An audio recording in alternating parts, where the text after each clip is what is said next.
다 함께 기도하심으로 11월 11일 화요일 매일 예배 시작하겠습니다. 기도합니다. 은혜와 사랑이 풍성하신 하나님 감사합니다. 오늘도 죄로 인해 죽을 수밖에 없는 저희를 하나님의 사랑하심으로 하나님의 은혜로 우리를 구원하여 주시고 예수 그리스도의 십자가의 보혈로 우리를 정하게 하심으로 오늘도 거룩한 성도로 하나님 앞에 나아가 예배할 수 있도록 하나님 우리를 인도하시니 감사합니다. 오늘도 우리에게 주어진 아버지의 호흡이 하나님의 은혜임을 우리가 분명히 믿습니다. 또한 감사합니다. 우리가 우리의 일상 가운데서 우리의 삶 가운데서 하나님의 손길이 발견되지 않는 곳이 없습니다. 모든 것이 하나님의 은혜이고 하나님의 우리에게 복 주시는 귀한 축복인 줄로 믿습니다. 때로는 힘든 일과 걱정과 문제로 인하여서 우리의 마음이 아버지 눌렸던 적이 있음을 고백합니다. 하지만 그 순간에도 주님은 언제나 우리와 함께 계셨음을 우리는 분명히 믿습니다. 오늘도 우리가 예배 가운데 이러한 우리와 함께 하시는 주님께 감사함으로 우리가 이 시간 하나님의 말씀을 듣길 원합니다.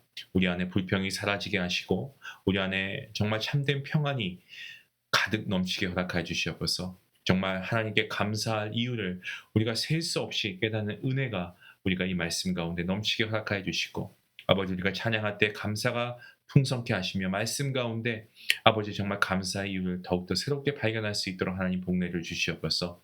이 예배를 통하여 우리의 삶이 더욱더 하나님이 원하시는 하나님께 영광 올려드리는 거룩한 삶이 될 수 있길 간절히 바라올 때 이 모든 말씀 예수님의 이름으로 기도하옵나이다. 아멘.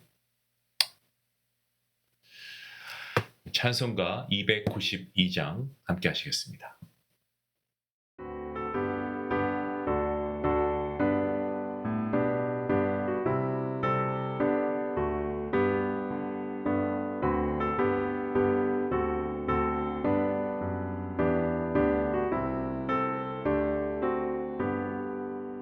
주 없이 살 수 없네 죄인의 구주여 그 귀한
오늘 함께 볼 말씀은 여호수아 2장입니다. 1절부터 7절까지의 말씀 되겠습니다. 함께 말씀을 읽겠습니다. 눈의 아들 여호수아가 시딤에서 두 사람을 정탐꾼으로 보내매 이르되 가서 그 땅과 여리고를 엿보라 하매 그들이 가서 라합이라 하는 기생의 집에 들어가 거기서 유숙하더니 어떤 사람이 여리고 왕에게 말하이르되 보소서 이 밤에 이스라엘 자손 중에 몇 사람이 이 땅을 정탐하러 이리로 들어왔나이다. 여리고 왕이 라합에게 사람을 보내어 이르되 내게로 와서 내 집에 들어간 그 사람들을 끌어내라. 그들은 이 온 땅을 정탐하러 왔느니라. 그 여인이 이 두 사람을 이미 숨긴지라. 이르되 과연 그 사람들이 내게 왔었으나 그들이 어디에서 왔는지 나는 알지 못하였고 그 사람들이 어두워 성문을 닫을 때쯤 되어 나갔으니 어디로 갔는지 내가 알지 못하냐. 급히 따라가라. 그리하면 그들을 따라잡으리라 하였으나 그가 이미 그들을 이끌고 지붕에 올라가서 그 지붕에 버려놓은 3대에 숨겼더라. 그 사람들은 요단 나루터까지 그들을 쫓아갔고 그들을 뒤쫓는 자들이 나가자 곧 성문을 닫았더라. 아멘. 여호수아 1장에서는 이스라엘의 가나안 입성이 가진 어떤 의미, 그 의미를 이스라엘의 관점에서 증거한 것이 바로 이 여호수아 1장이었습니다. 그리고 본문의 여호수아 2장은 가나안의 한 여인을 통해서 이스라엘의 가나안 입성에 대한 이 가나안 사람들의 관점을 증거하고 있는 그러한 말씀입니다. 이스라엘은 하나님께서 선조들과의 약속을 지키시기 위해서 그들에게 가나안 땅을 주실 것을 확신했습니다. 가나안 사람들도 이러한 사실을 알고 있었고 그 무엇으로도 이 일을 막을 수 없다는 것을 깨닫고 있었습니다. 그것은 이스라엘이 결코 위대하고 위협적인 그러한 나라여서가 아니고 바로 이스라엘의 신 여호와 하나님이 두렵고 그 하나님이 능력이 많으신 분이시기 때문에 그렇습니다. 모세를 이어서 이스라엘의 지도자가 된 여호수아는 가데스바네아에서 가나안으로 모세가 이 정탐꾼을 보냈던 것처럼 요단 강 서쪽에 위치한 여리고에 이 2명의 정탐꾼을 보냅니다. 우리가 사용하고 있는 개역개정 성경에는 드러나 있지 않습니다만은 원문을 보시면 이 헤레시라는 히브리어가 있고 그 의미는 조용히 혹은 몰래라고 하는 그런 의미를 가지고 있습니다. 그러니까 이 단어는 벙어리가 되다, 침묵하다 이러한 단어에서 유래가 되었습니다. 2명의 정탐꾼을 몰래 여리고 성에 조용히 보낸 거고요. 그 이유는 이 군사적인 전략 때문에 그렇습니다.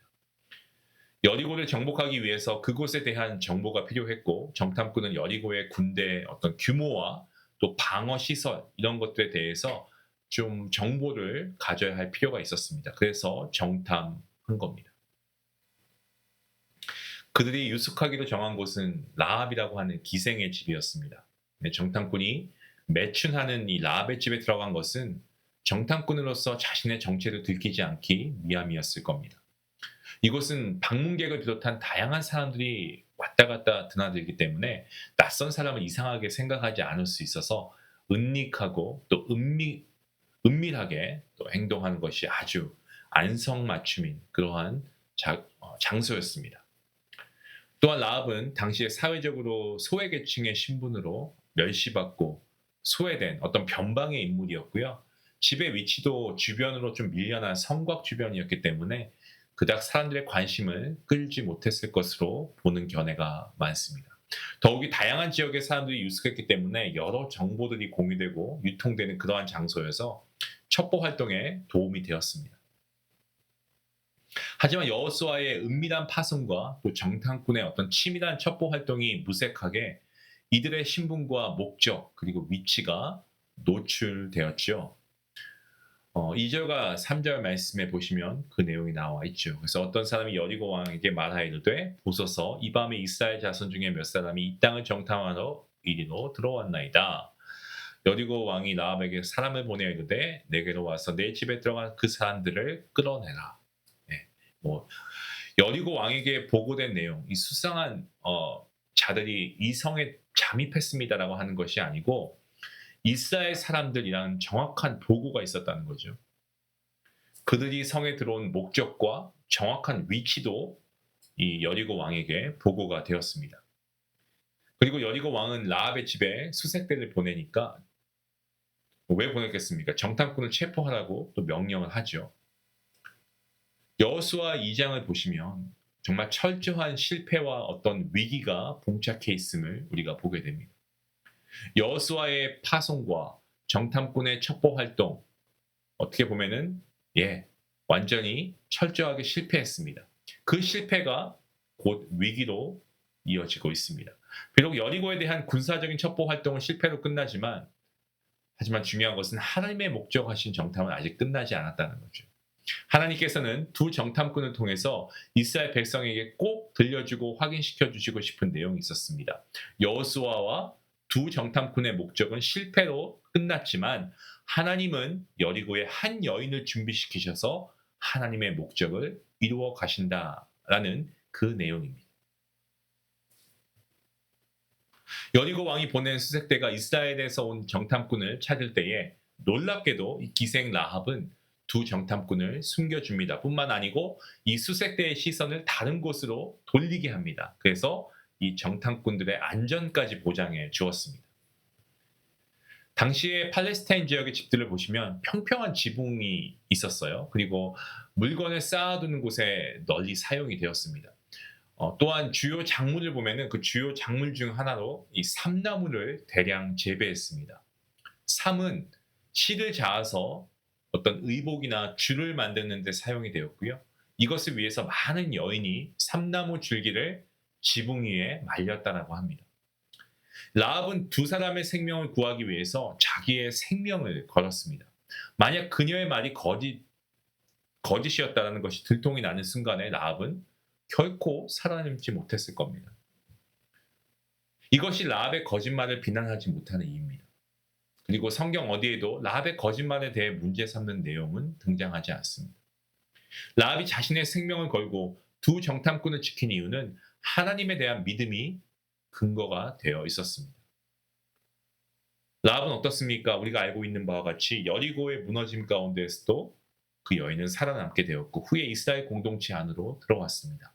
더 놀라운 것은 바로 이 라합, 이 여인이 다윗의 조상이 되었고 결국 예수 그리스도의 족보에 이름을 올린 여인이 되었다라고 하는 사실입니다. 그 말씀이 마태복음 1장 5절 말씀에 나와 있죠. 하나님께서는 세상의 기준이 아닌 믿음의 고백을 들으시고 그 믿음의 구원을 역사 안에서 사용하십니다. 사랑하는 중앙가족 여러분, 우리 역시도 정말 인생의 계획이 실패로 보일 때가 얼마나 종종 있습니까? 하지만 그러한 실패로 보이는 순간조차도 하나님께서는 하나님의 뜻을 분명히 이루어 가시는 줄로 믿으시길 바랍니다. 하나님의 실패 속에서도 사람을 준비하시고 믿음을 통해 역사하시는 분이십니다. 때문에 우리는 어떤 상황 가운데서 어떤 환경 가운데서도 우리가 낙심하지 말고 하나님께서 이미 일하고 계심을 믿는 믿음의 눈을 우리가 들어야 합니다. 라합처럼 우리의 형편과 과거가 어떠하든지 간에 하나님을 향한 믿음과 순종으로 반응할 때 하나님은 우리를 통해 놀라운 일을 이루시는 분이십니다.